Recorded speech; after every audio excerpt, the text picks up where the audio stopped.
اور کچھ صحابہ ایسے بھی تھے جن کے تن پہ 2 کپڑے بھی نہیں ہوتے تھے، ایک ہی کپڑے میں گزارا کرتے تھے، اور وہ جب میلا ہو جاتا تھا تو بالکل تنہائی کسی دوری اپنے گھر میں وہ کپڑا دھو کر پھر پہنتا تھا۔ اور اللہ پاک نے دنیا ہی میں قرآن پاک میں ان کی کامیابی کی سند جاری کر دی کہ میں ان سے راضی ہوں اور یہ مجھ سے راضی ہیں۔ تو میری بات کا اصل مقصد اور عرض یہ ہے کہ جو اجتماع میں بیانات ہوئے، 3 دن کا اجتماع تھا اور ہر روز 4 بیان ہوتے تھے، علماء کرام بڑے بڑے عالم آتے تھے اور بیان کرتے تھے، اور اس بیان میں وہ صرف اور صرف یہی بات سمجھانے کی کوشش کرتے تھے کہ اللہ پاک کے احکامات میں دونوں جہانوں کی کامیابی ہے، اور اللہ کے حکم کے بغیر، اللہ کے ارادے کے بغیر دنیا کی جتنی چیزیں ہیں اس میں ناکامی ہی ناکامی ہے۔ اللہ پاک چاہیں گے تو اس چیز سے جس کو آپ اختیار کر رہے ہیں اس میں کامیابی ہے، اس میں آپ کے لیے کامیابی ہوگی، اور اگر اللہ نہ چاہے، اللہ کی منشا نہ ہو، اور آپ اپنی تدبیریں جتنی بھی آزما لیں، کر لیں، ناکامی آپ کا مقدر ہوگی۔ اللہ پاک نے ہزاروں سال پہلے جو بادشاہ گزرے ان کی مثالیں ہمارے سامنے موجود ہے۔ فرعون ہے، نمرود ہے، شداد ہے، جو بڑے بڑے بادشاہ تھے، اور نمرود کی پوری دنیا پر حکومت تھی، لیکن اللہ پاک کے احکامات نہیں تھے، اللہ پاک کو اس نے نہیں مانا، اور وقت نبی کی بات کو نہیں مانا، تو اللہ پاک نے اس سے بادشاہی نہیں چھینی، اسی بادشاہی میں رہتے ہوئے اس کو ناکام کر دیا اور برباد کر دیا، اور ایک چھوٹے سے مچھر کو اس پر مسلط کر دیا، وہ بھی لنگڑا مچھر، اس سے اس کی موت واقع ہو گئی۔ تو ہمیں نتیجہ یہ ملتا ہے کہ کامیابی جو ہے یہ اللہ پاک کے احکامات پورے کرنے میں ہے، اور وقت نبی کی بات کو مانتے ہوئے،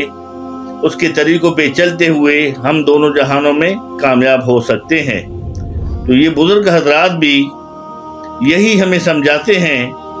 کہ بھئی ہم جس مقصد کے لیے دنیا میں آئے ہیں، یہ تھوڑی سی زندگی ہے۔ آج کل کی انسان کی 50، 60، 70 اور 80 کے بعد تو انسان کسی کام کا ہی نہیں رہتا۔ تو یہ 50-60 سال کی جو زندگی ہے، اس میں سے 10 سال بچپنے کی نکال دو، 40-50 سال بچتی ہے، پھر جوانی ہے، 8-10 سال 15 سال تعلیم کے لیے نکال دو،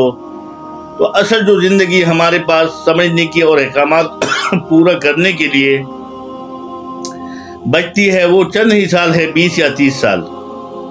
اب اس میں ہم اللہ کو راضی کر لیں، اس میں جب شادی بھی کرتے ہیں، ہمارے بچے بھی ہوتے ہیں، تو ہمارے پاس ایک زندگی، واضح زندگی آ جاتی ہے۔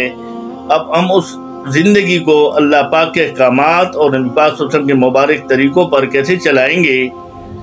قرآن و حدیث بھی موجود ہے، علماء کرام سے بھی ہم سنتے ہیں، تو ہم اس کو فالو کریں، اور انشاءاللہ جو بھی اس پر عمل کرے گا، ان طریقوں پر کہ اللہ کے احکامات اور نبی پاک صلی اللہ علیہ وسلم کے مبارک طریقے میری زندگی میں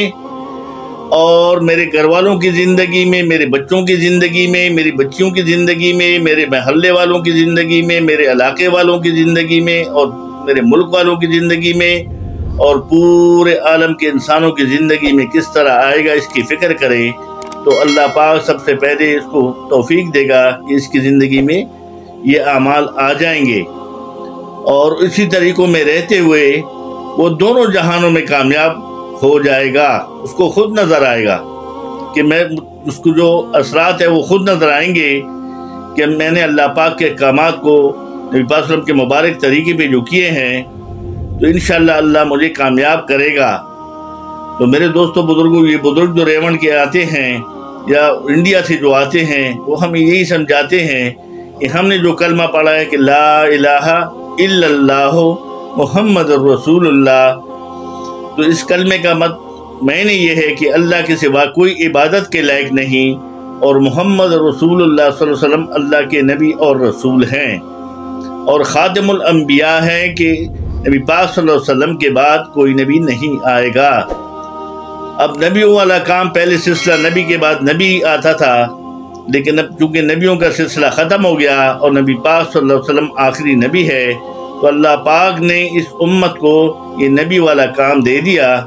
کہ تم بہترین امت ہو۔ قرآن پاک کے اندر موجود ہے کہ تم ایک بہترین امت ہو، تمہیں لوگوں کی بھلائی کے لیے نکالا گیا ہے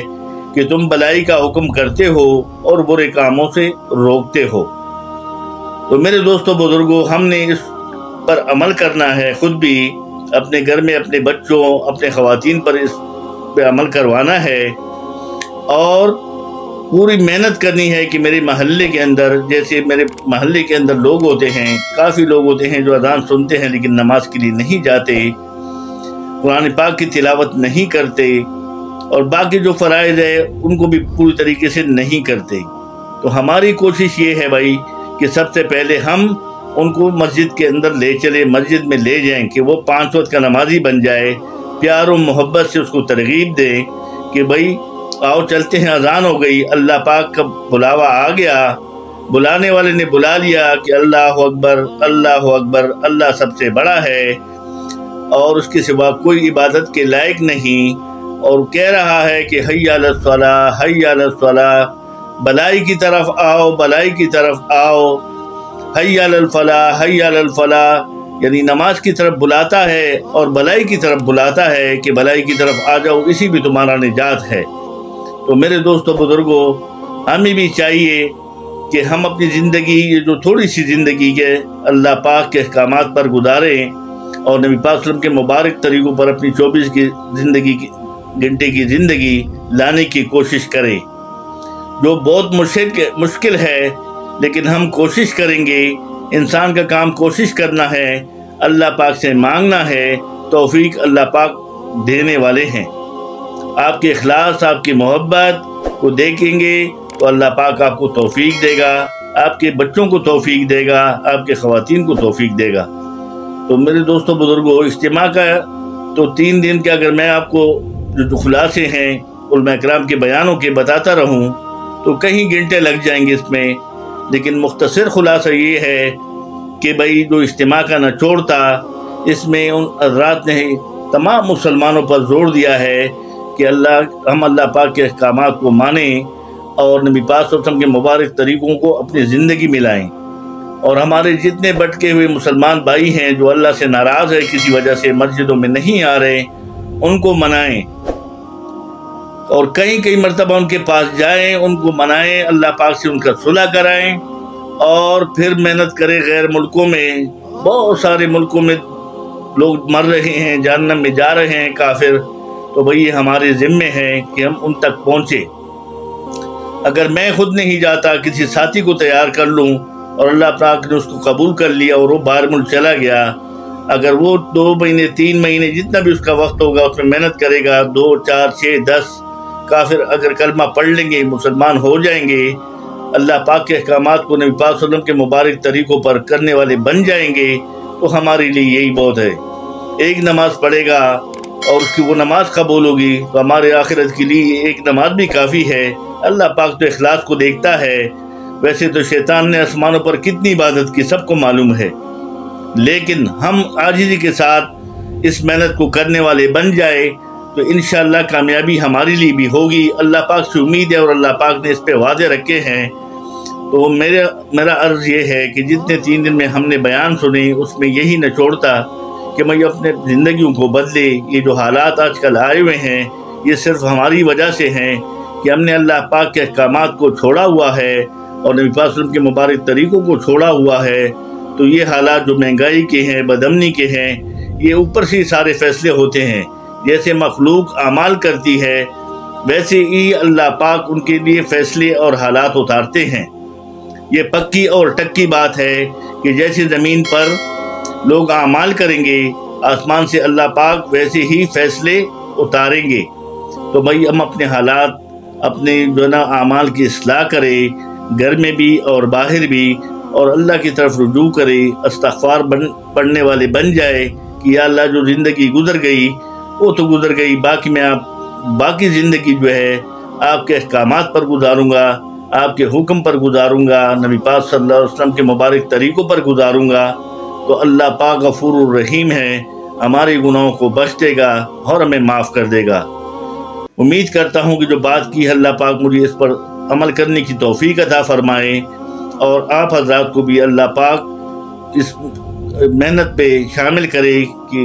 اللہ پاک کے احکامات کو ماننے والے بن جائے اور نبی پاک صلی اللہ علیہ وسلم کے مبارک طریقوں پر چلنے والے بن جائے۔ صدق اللہ مولانا العلی العظیم۔